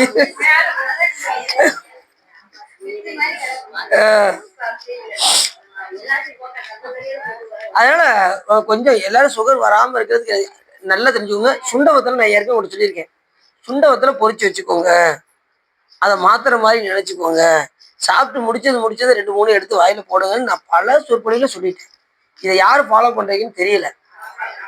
எல்லாரும் ஃபாலோ பண்றீங்க. அதை சாப்பிட்டுட்டே இருந்தோம்னா நமக்கு சுகர் நார்மலா இருக்கும். சரிதானே? ஒருத்தர் அப்படிதான் சொன்னாரு. சார் நீ எவ்வளவு சொல்லுங்க, எங்களுக்கு சுகர் இல்லை, புரியுதா? நான் எதுக்கு அதை சாப்பிடணும் அப்படின்னாரு. வாரம் பார்த்தா சுகர் உங்களுக்கு 220 அப்படின்னாரு. அந்த மாதிரி நீங்க சொல்ற முடியும் கேட்கறது அப்படின்ட்டு உலக அரிசினாரு. சுண்டத்தை எடுத்து சாப்பிட்டு சுகர் இல்ல. இப்ப எந்த டாக்டர் நீங்க போனாலும் முதல்ல சுகர் டெஸ்ட் பண்ணிட்டு வாங்கன்னு சொல்றாங்க. முதல்ல வேற எதையும் டெஸ்ட் பண்ண மாட்டேங்காங்க. முதல்ல என்ன சொல்றாங்க? முதல்ல சுகர் டெஸ்ட் பண்ணிவாங்க, அப்புறம் மோஷன் டெஸ்ட் பண்ணிட்டு வாங்க, இப்படி எல்லாத்தையும் சுகரு அப்புறம் பிபி எல்லாத்தையும் செக் பண்ண சொல்றாங்க. டாக்டர்கிட்ட போனா நம்ம அதே மாதிரிதான். இப்ப அதை வச்சுக்கிட்டு நான் சாமிகிட்ட வரேன். டாக்டர்கிட்ட போனா நீங்க என்ன செய்யணும்? போய் நின்னா டாக்டரே உங்களோட வைத்தியத்தை அவர் தான் பார்ப்பாரு. உங்களுக்கு என்னென்ன செய்யுதுன்னு அவர் அதுதான் உண்மையான டாக்டர். அவர்கிட்ட போய் டாக்டர் ஒரு அனாசில 2 எழுதுங்க, ஒரு மெட்ராசில 2 எழுதுங்க, அவர் டாக்டர் பார்ப்பாரு. என்ன நம்மகிட்ட மாத்திர சொல்றான், இந்த கையில விடுப்பாரு. அவனு போய் வாங்கி சாப்பிட்டு வயிற்று ஓடிட்டு மறுபடியும் வரலாறு போவான். டாக்டர் என்ன டாக்டர் எழுதி கொடுத்தீங்க? நான் சொன்ன மாத்திரை தான் நீ எழுதி. ஆமா, நீ சொன்ன மாத்திரை தான் எழுதி கொடுத்தேன். டாக்டர் போனா மருந்து யாருக்கு சொல்லணும்? அவர் சொல்லுவாரு. அது போல சாமி கிட்ட போனா நமக்கு என்ன கிடைக்கணும் அப்படின்னு யாருக்கு தெரியும்?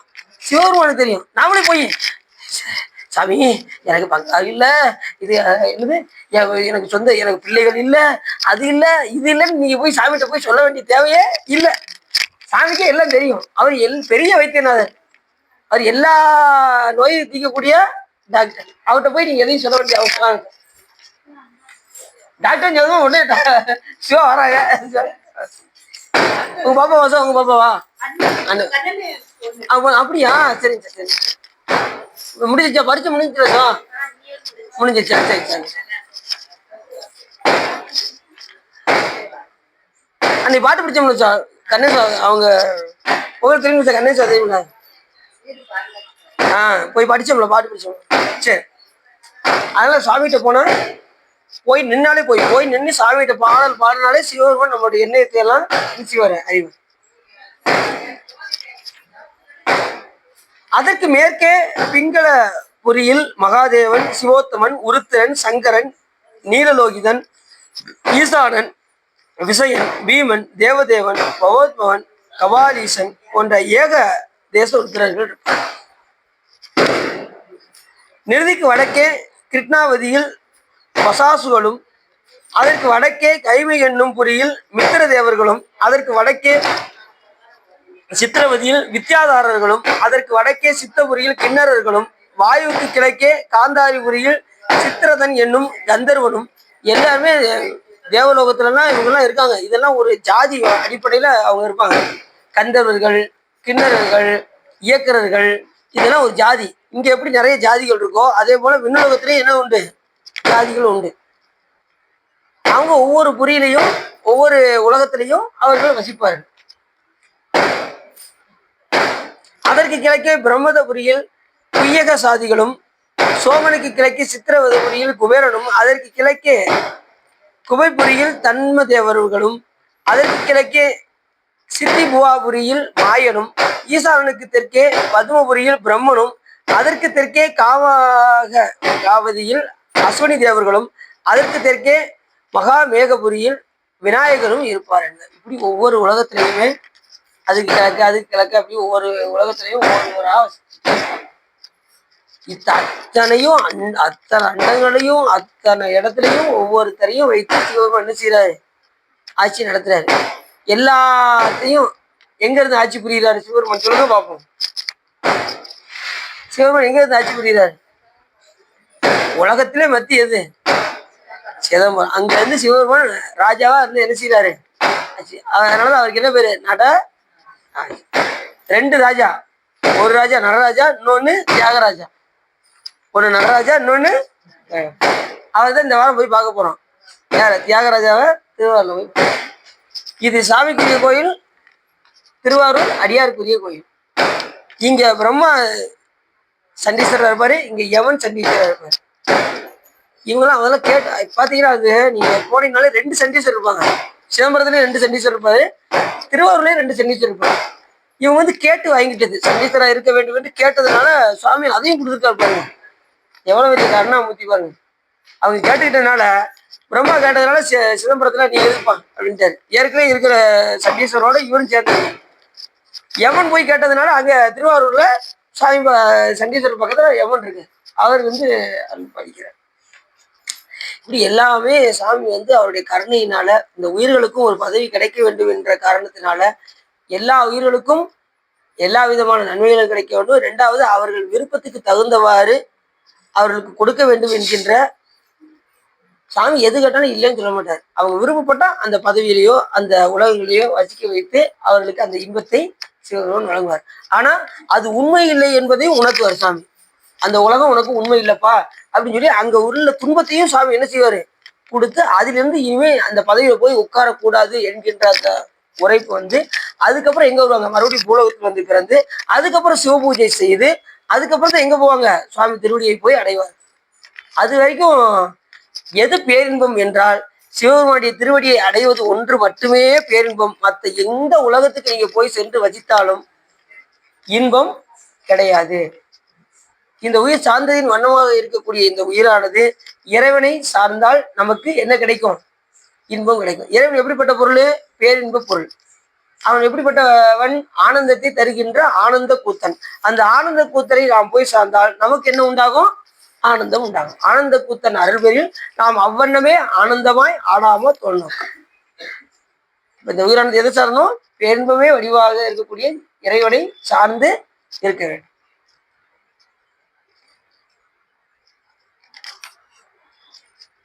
சுகரை பத்தி இப்பதான் பேசிக்கிட்டு சும்மா சுகர் எக்கச்சக்கமா போட்டிருக்காங்க. நீங்க ஓவராவே கொஞ்சம் சுகரை பத்தி பேசிட்டீங்க.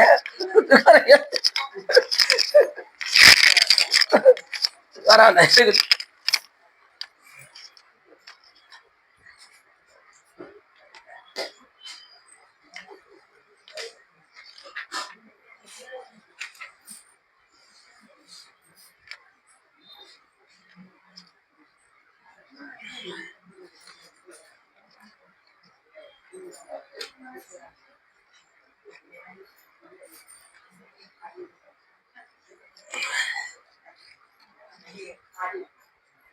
இப்படி ஒவ்வொரு உலகத்திலையும் அவர்கள் வசிக்கின்றார்கள். மகாமேருவின் நடுவே 16,000 யோசனை விரிவையும் உயரத்தையும் உடைத்தாய் எல்லா ரத்தனங்களாலும் விளங்குவதாய். மகாமேரு எப்படி இருக்குமா, ரத்தனங்களால் விளங்கி இருக்குமா மகாமேரு மலை.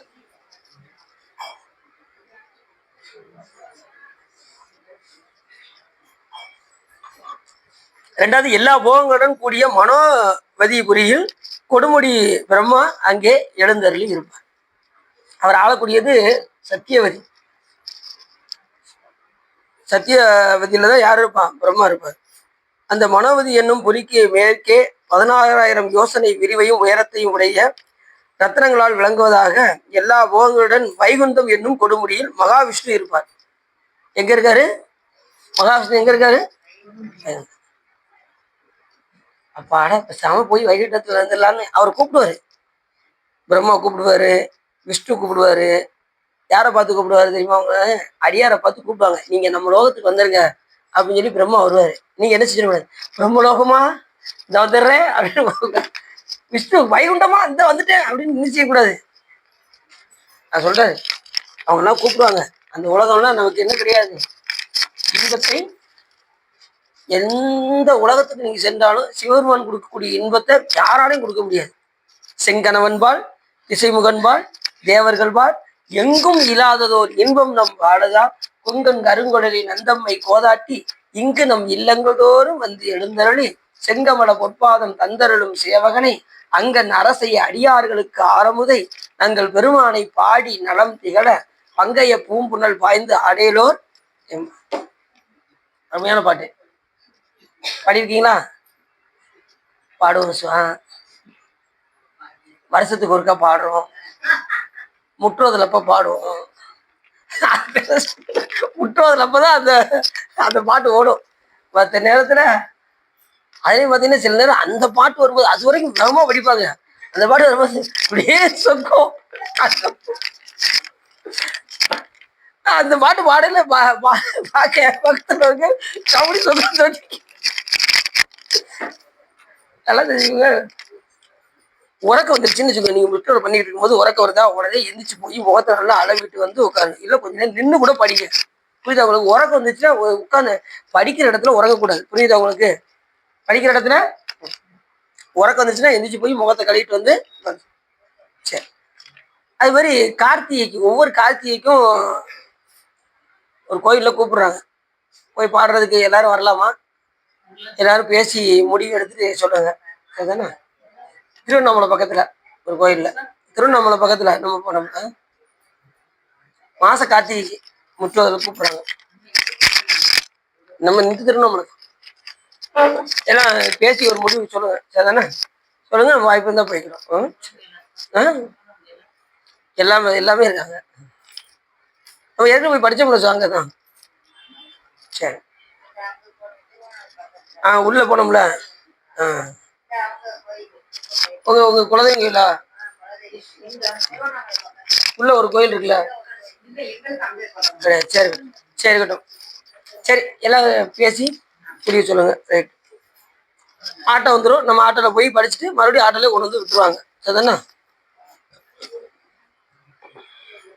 காலைல போயிட்டு ஒரு கொஞ்சம் வெள்ளத்துல போனோம்னா வெள்ளத்துல முடிச்சுட்டு வரலாம். லேட்டா போனா லேட்டா முற்றோதல் தான் சொல்றாங்க. முற்றோதல் தான் படிக்க சொல்றாங்க. ஒரு 8 மணிக்கு சாப்பிட்டு வந்துட்டீங்கன்னா போய் ஒரு மணிக்குள்ள முடிச்சுட்டு இல்லை 2 மணிக்குள்ள முடிச்சுட்டு ஓடியது. அது ஒண்ணு முந்தானதான் முடிஞ்சிருக்கு. அன்னைக்கு கூப்பிட்டாங்க. திடீர்னு சொன்னா எப்படி சார் வருவாங்க? அடுத்த மாசத்துல இருந்து பாப்போம்னு சொல்லியிருக்கேன். சரி. மகாமேருவி வளமாக வரும் நாவற்பல சாற்றை அறிந்திரவர் எங்க வந்துட்டோம்?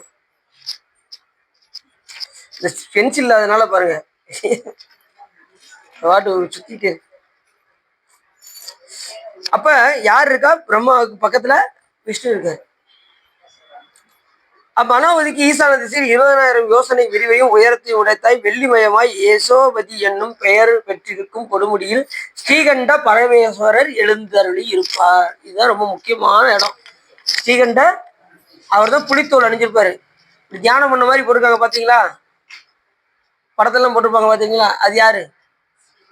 ஸ்ரீகண்ட ருத்ரர் என்றும் ஸ்ரீகண்ட பரமேஸ்வரர் என்றும் இந்த ஆன்மாக்களுக்கெல்லாம் தந்தையாக விளங்கக்கூடியவர் ஸ்ரீகண்ட பரமேஸ்வரர்.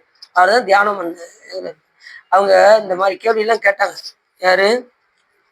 புத்த மதத்துக்காரங்களாம் சிதம்பரத்துல வந்துகிட்டு நடராஜர் பெருமானுடைய சிலையை எடுத்து விட்டு எங்களோட புத்தர் சிலையை வைப்போம் என்று சொன்னதும் உடனே மாணிக்கவாசக பெருமான் என்ன பண்ணாரு?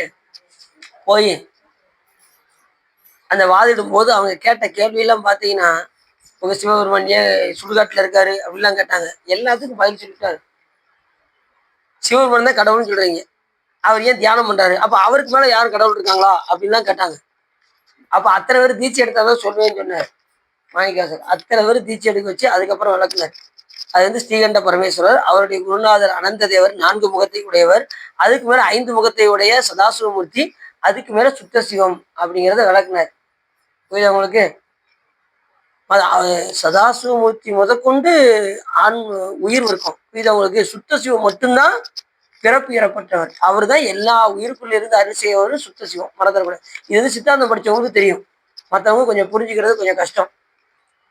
அவர் தான் இன்ன தன்மையின் என்று அறிவொன்னா எம்மானை வெளிவந்த பிரானை அன்னம் வைகும் வயற்பலனத்தனி ஆரூரானை மறக்கலுமாவே என்று சொல்வதற்கிணங்க அவர் ஒருத்தர் தான் சுத்த சிவம். அவர் வந்து இன்ன தன்மையினே சொல்ல முடியாது. அது அவர் வந்து சொரூப சிவன் பேர். அவர் வந்து அது மாதிரி மகாருத்ரர் என்று பேர். ஊழி காலத்துல அவர் தான் எல்லா உயிர்களையும் ஒடுக்கி எப்படி இருப்பாரு சாமி? ஏக மூர்த்தியாக ஏக பாதத்தோடு சிவபெருமன் விளங்கி தோன்றார். அவர் ஒருத்தருக்கு தான் பிறப்பு கிடையாது. மற்ற எல்லாருக்குமே என்ன உண்டு? பிறப்பு உண்டு. அந்த ஸ்ரீகண்ட ருத்ரரு, அதுக்கு மேல அனந்த தேவர், அதுக்கு மேல சதாசிவமூர்த்தி, இதெல்லாம் அவங்க செய்த அந்த புண்ணியத்தின் காரணமாக சிவ புண்ணியம் அதிகமாக செய்திருந்த காரணத்தினால் அந்த பதவியில் அவர்கள் வசிக்கிறார். இப்ப இவர் சொல்றாருல, திருமலை என்னன்னு சொல்றாரு, ஆசையர்வின்கள் ஈசனோடாயினும் ஆசையர்வின்கள். சிவபெருமான்ட்ட ஆசை வைக்க கூடாது அப்படின்னு என்ன அர்த்தம்? எந்த ஆசைன்னா இந்த பதவி மேல் நமக்கு ஆசை வந்துடக்கூடாது. சிவபெருமான் இருக்காருல்ல, சிவபெருமான் இந்த மேருமலையை வசிக்கின்றார்ல, கைலாயத்தை ஆட்சி புரிகின்ற அந்த பதவிக்கு நீங்கள் ஆசைப்படக்கூடாது. அதுக்கு மேல இருக்கக்கூடிய அனந்த உலகத்துல நான் போய் அனந்த தேவரா இருக்கணும்னு ஆசைப்படக்கூடாது. அதுக்கு மேல சதாசிவமூர்த்தியா இருந்து நான் ஆட்சி அருள் தொழில் செய்யணும்னு ஆசைப்படக்கூடாது. படைத்த தொழில் செய்யக்கூடிய பிரம்மாவா இருக்கணும்னு ஆசைப்படக்கூடாது. காத்தல் தொழில் செய்யக்கூடிய விஷ்ணுவா இருக்கக்கூடாதுன்னு ஆசைப்படக்கூடாது. அடித்தல் தொழில் செய்யக்கூடிய ருத்ரா இருக்கணும்னு ஆசைப்படக்கூடாது. மனத்தில் தொழில் செய்யக்கூடிய மகேஸ்வரனா இருக்கணும்னு ஆசைப்படக்கூடாது. அப்புறம் அருள் தொழில் செய்யக்கூடிய சதாசிவமூர்த்தியாக இருக்கணும்னு சொல்லி ஆசைப்படக்கூடாது. அதைத்தான் அந்த இடத்துல சொல்றாரு, ஆசை அறிவீன்கள், ஆசை அறிவீன்கள், ஈசனோட ஆயினும் ஆசை அறிவீன்கள். ஆசை படப்பட ஆய்வரும் துன்பங்கள், ஆசை விட விட அந்த அல்வா சுவையாத்தான் இருக்கும். அந்த ஆசையை விட்டுட்டீங்கன்னா உங்களுக்கு அதனால துன்பம் கிடையாது. உடனே வாங்கி சாப்பிட்டே ஆகணும்னா சுகர் ஏறிடும். உங்களுக்கு சில பேர் பார்த்தீங்கன்னா எல்லாமே இருக்கும், வீட்டுல எல்லாம் அனுபவிக்கிறதுக்கு இருக்கும், ஆனா அவங்களால சாப்பிட முடியாது. அது அவங்க செய்த வேணா. எல்லா வசதியும் இருக்கும், ஆனா அதை அனுபவிக்க முடியாத சூழ்நிலைகள் இருக்கு. சில சில ஏழ்மையான வீட்டுலாம் பார்த்தீங்கன்னா எதை வேணாலும் சாப்பிடுவாங்க, அவங்களுக்கு சுகரே ஏறாது. பார்த்துருக்கீங்களா? நான் அடியும் ஒரு வீட்டுக்கு போனேன், அவங்க குடிசை வீடு தான், பத்திராப்புல ஒரு குடிசை வீடு தான். கண்ட இதை சாப்பிட்டுக்கிட்டே இருக்காங்க. சுகர் இருக்கான்னு கேட்டேன் நான். போனதும் உங்களுக்கு சுகர் இருக்கான்னு கேட்டேன். நீங்க ஒண்ணு, எங்களுக்கு அதெல்லாம் எதுவுமே கிடையாது, நாங்க அதெல்லாம் பார்க்கவே மாட்டோம். எதுனாலும் ஸ்வீட் இருந்துச்சு எடுத்து சாப்பிட்டுட்டே இருக்காங்க அவங்க பாட்டு. அவங்களுக்கு அந்த அந்த இதே அதை பத்தி சிந்தனையே பண்ண மாட்டாங்க. அவங்களுக்கு அப்படி சிந்தனை பண்ணாம தான் இருக்கணும். நாம ஒரே இந்த ஸ்வீட்டை வேற சாப்பிட்டவே இன்னைக்கு சுகர் எவ்வளவு ஆக போதோ தெரியலையே அப்படின்னு நினைச்சிட்டோன்னு வச்சுக்கோங்க. அப்படி நினைக்கவே கூடாது. எல்லாமே ஒரு அளவோடு நிப்பாட்டிட்டா நமக்கு எந்த துன்பமும் கிடையாது. அளவுக்கு மீறினால் அமிர்தம் கூட நமக்கு நஞ்சாக. சிலப்பி கொஞ்சமா எடுத்து சாப்பிட்டு டேஸ்ட்டுக்கு சாப்பிட வேண்டியதானே, ஆனா விடாது மனசு, கூட 2 சாப்பிட்டு. அப்படிங்கும் போது உங்களுக்கு என்ன ஆயிரும், சிவா நீ நீ நினைக்கிறதெல்லாம் அப்படியே சொல்லிக்கிட்டே அப்படின்னு எல்லாருக்கும் அதுதான். ஆனா இந்த நேரத்துல ஸ்வீட்டு கடை நிறைய அதிகமாயிருச்சு. சுகர் எல்லா எல்லா ஆஸ்திரியும் ஏன் இவ்வளவு கூட்டம் இருக்குன்னு பார்த்தா நிறைய ஸ்வீட் கடை வந்துருக்கு. அதுல அதிக கூட்டம். சரி, அதனால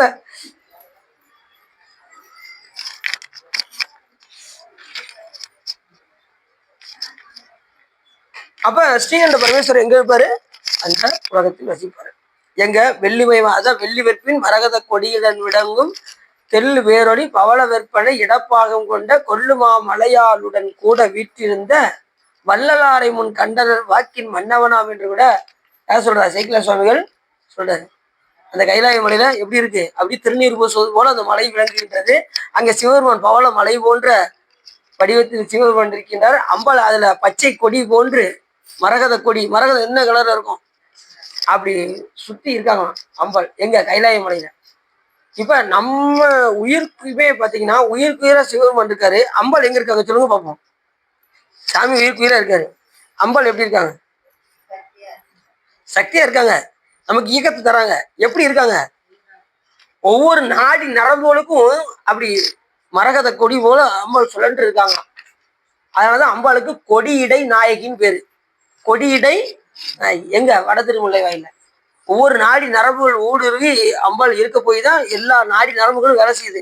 அந்த நாடி நரம்புகள் வேலை செய்யறதுனால நம்ம துடிப்பை எங்க செய்யறோம், ஓடுறோம், ஆடுறோம், சிரிக்கிறோம், எல்லா காரியமும் நம்ம பண்றோம். இந்த நாடி நரம்புகள் இயக்கங்கள்னு வச்சுக்கோங்க, பேசாம படுத்த படுக்க. அதனாலதான் இருக்கும் போதே நாடி நரம்புகள் நல்லா வேலை செய்யும் போதே ஒவ்வொரு திருக்கோயிலுக்காக சென்று இறைவனை வழிபாடு செய்து இந்த பிறவிலிருந்து தப்புவதற்கான வாய்ப்பை நாம தேடிக்கொள்ளுங்க.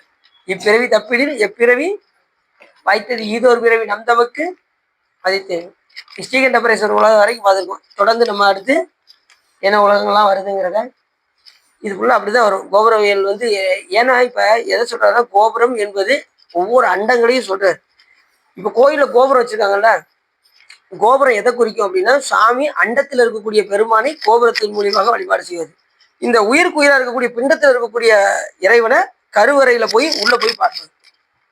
புரியுதா உங்களுக்கு? அண்டத்து இருக்கக்கூடிய பெருமான கோபுரம் மூலியமாகவும் பிண்டத்தில் இருக்கக்கூடிய பெருமான கருவறையிலையும் போய் பார்ப்பதோட அந்த அமைப்புலதான் நமக்கு இந்த உடம்பெல்லாம் நமக்கு அமைந்திருக்கின்றது. புரிஞ்சுச்சா? அப்ப ஒரு திருமுறை பாடும்போது நம்ம முதல்ல என்ன சொல்லி ஆரம்பிப்போம்? திருச்சிற்றம்பலம். முதல்ல ஆரம்பிக்கும் போது திருச்சிற்றம்பலம், அது அண்டத்தில் உள்ள பெருமான நன்றி சொல்லி வணக்கம் செலுத்தி முதல்ல பாடலை ஆரம்பிக்கிறோம். பாடல் முடிக்கும் போது என்ன சொல்றோம்? அது பிண்டத்துல இருக்கக்கூடிய பெருமான வணக்கம் செலுத்தி அந்த பதியத்தை முடிக்கிறோம். புரிஞ்சுச்சா? அண்டத்தில் உள்ள எல்லாமே பிண்டத்துல உண்டு, பஞ்சபூதங்களும் உள்ளுக்குள்ளேயும் உண்டு. புரியுதா உங்களுக்கு? இருக்கா இல்லையா? பஞ்சபூதங்கள் ஆனதான் இந்த உலகம். இந்த உயிருக்குள்ளேயும் இருக்கா இல்லையா? இந்த உடம்புக்குள்ளேயும் இருக்கா இல்லையா? பஞ்சபூதங்கள் இருக்கு. மண் எதா இருக்கு சொல்லுங்க பார்ப்போம். மண் தத்துவம் எதா வழங்குது உடம்புல?